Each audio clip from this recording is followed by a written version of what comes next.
the artistic director of a theatre company. Yes, that's right. When you knew you were becoming a father, did that have an influence on your perception of what fatherhood might be?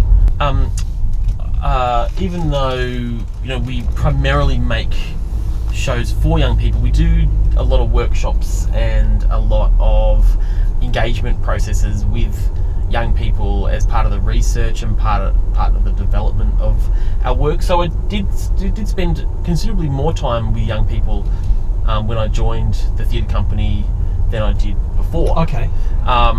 In various ways, and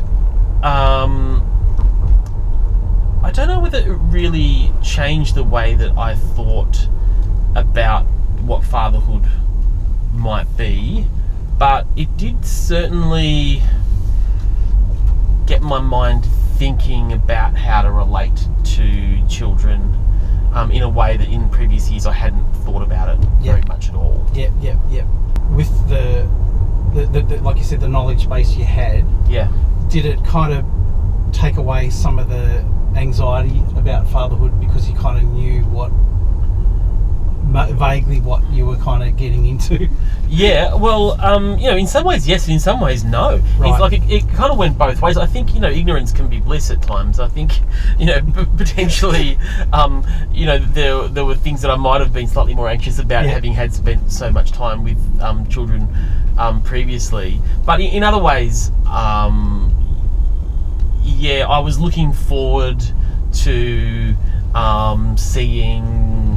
I was looking forward to. I knew that what it was to see a child learn something and grow through something, even in a small way across a development process or in a workshop or something.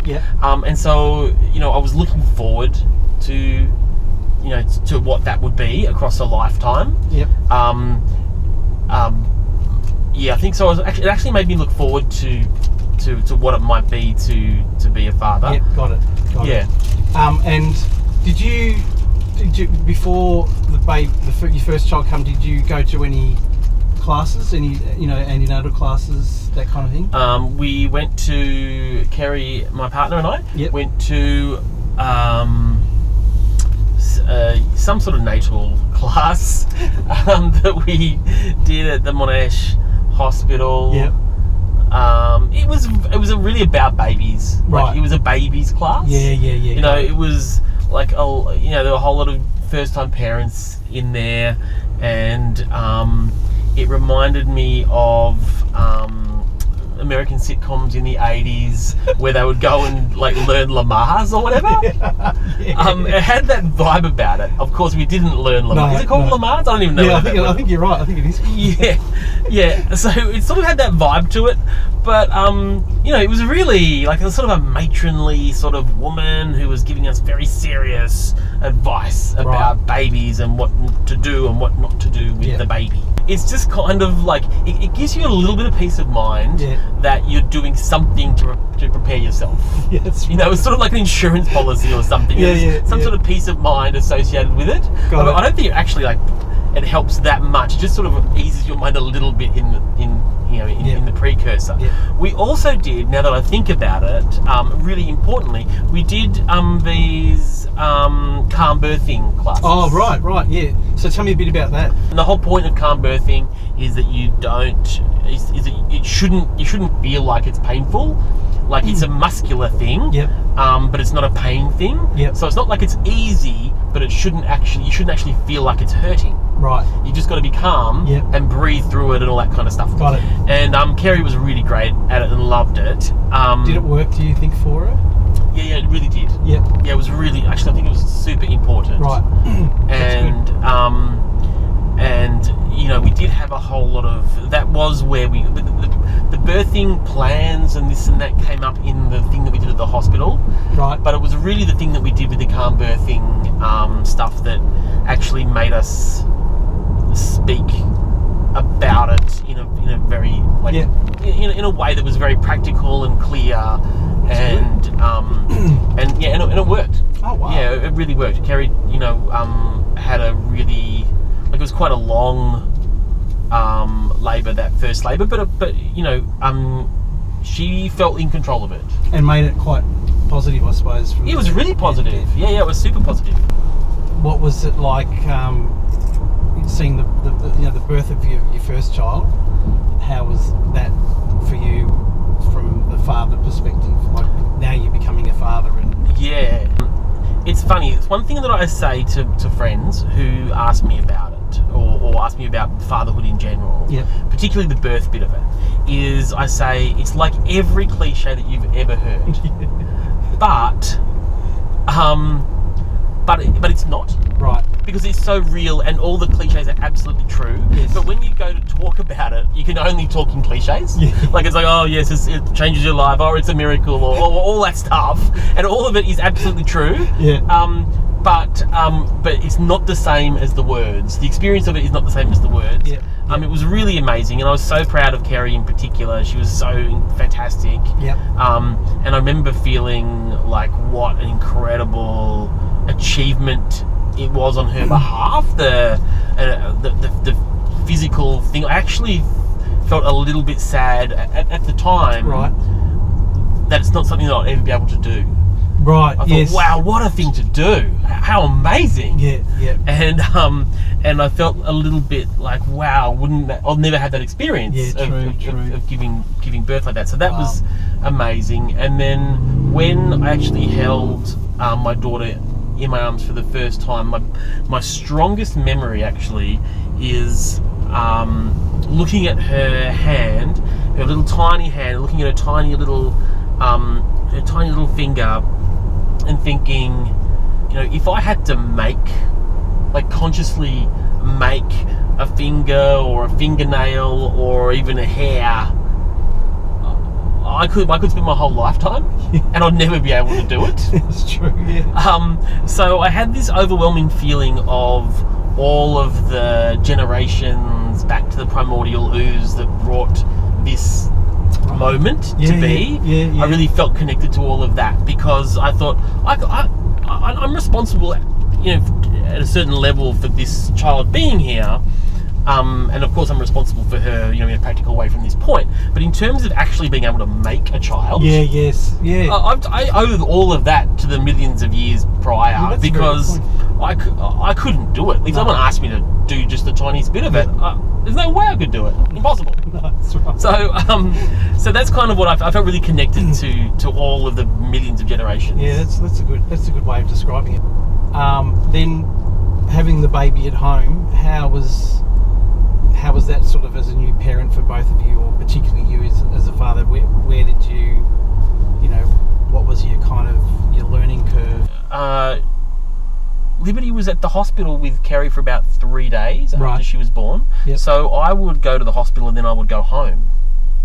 And then, so that was an interesting thing about being able to have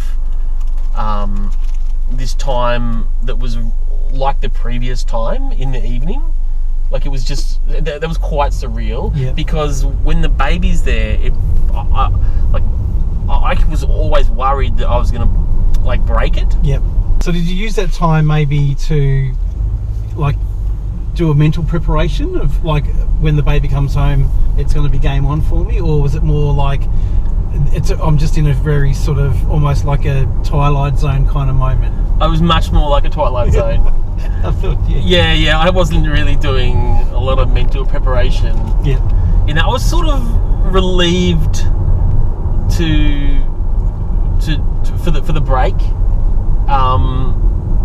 That I didn't have to that I didn't have to listen out for it, because you're sort of there on high alert. Yeah, true. Like waiting for the thing to happen that you need to see to. Yeah. And so I didn't have to do that, which in some ways, Kerry had to do that. Yeah. So it was sort of all on her. But I suppose it was nice in a sort of a way. I could almost pretend that I could just relax. I could just relax because I wasn't on high alert for any little sound or cry or something that meant that the baby required something that I was pretty sure I didn't know how to do. So now baby's home. How did that all go for you? so actually for the first little while, it was really it was kind of like I look back on it with an enormous amount of sort of nostalgia for what a beautiful time it was. Right. Because we didn't have to, you know, any other responsibilities or obligations whatsoever could all be ignored. Like, absolutely, legitimately, sorry, no, can't do that. Yeah. No, just had a baby.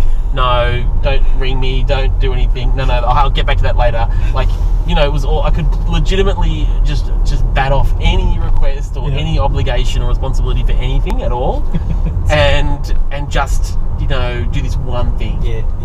And you only get that with the first child, because with the second child, of course, you've got a first child. Yeah. So you've got those obligations and responsibilities. Yeah, that's true. So there's a really special time for the first, you know, 2 or 3 months where it is literally, you've only got, you know, a single focus in your life, and you can legitimately shut the doors to anything that you don't want to deal with at all.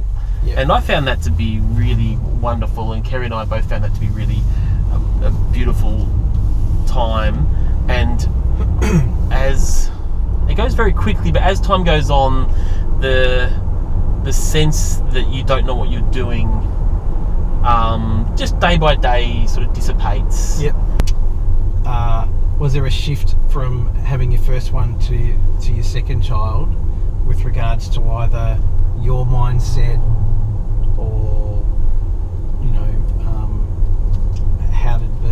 was there less of a learning curve, you know, that kind of thing? Yeah, the second one is significantly different, I think, from an anxiety perspective.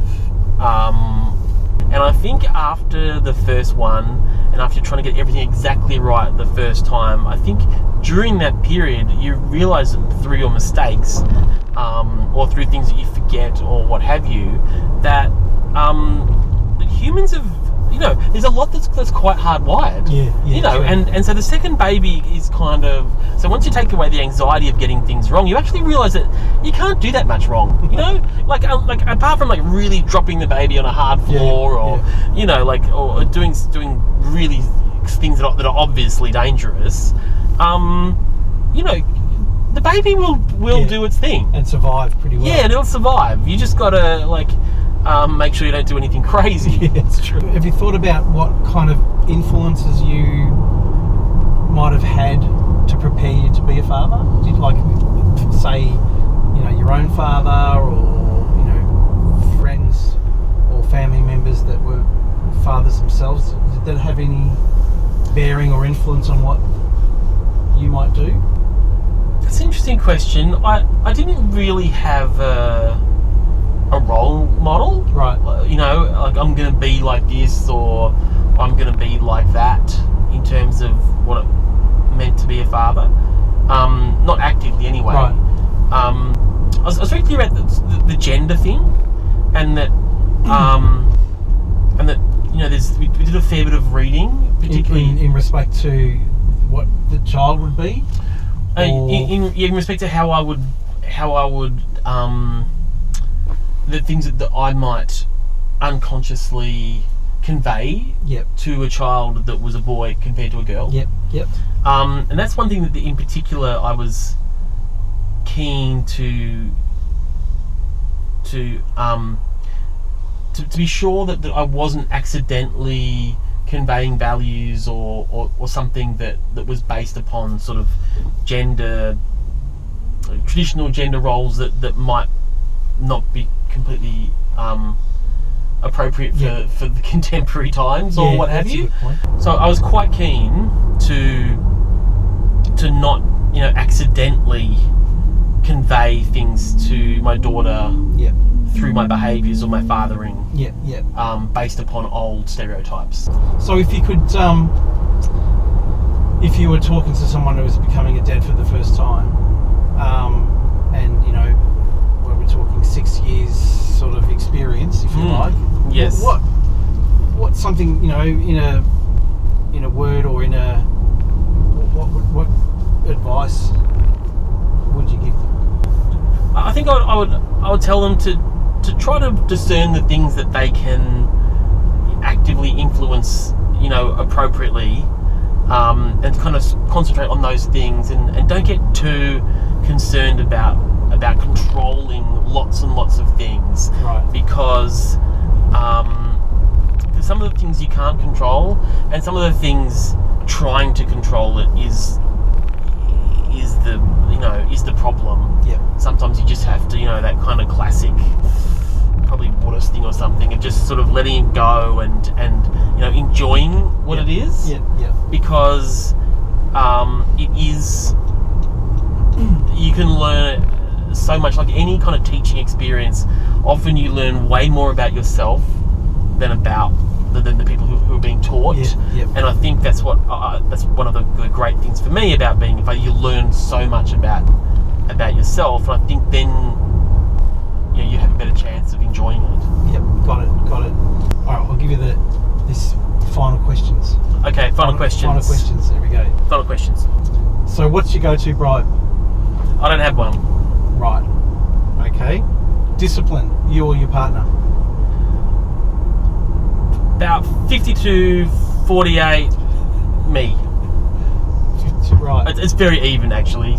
We work very hard to make it even. Good. Have you got a dream car? DeLorean. Nice. With the flux capacitor. Yeah. It'd be good to go back to the future, wouldn't it? Yeah. DIY or call a tradie? DIY. Nice. All right. And For better or worse. yeah, that's right. Some people do that. Favorite driving song? Favorite driving song is Telegraph Road by Dire Straits. Oh, nice. Yeah. Okay. Nice. All right. Well, thanks for coming along in for the drive. You're welcome. It was great fun. It was really interesting hearing your thoughts on fathering and parenting particularly. So thanks for coming along. No, thank you. It's been great. And, It's been a lovely drive. Everywhere I go, I feel so alive. Yeah, I'm happy head to toe. I'm in overdrive. It's alright. Clear those clouds away. I can feel the sun. I hope you enjoyed that episode, and there's many more to come. All our guests will be over here, that's why the spot's empty. So please subscribe, and don't forget to make a comment to let me know what you think of the episodes and anything we can change. So until then, see you later. 'Cause these are the best days.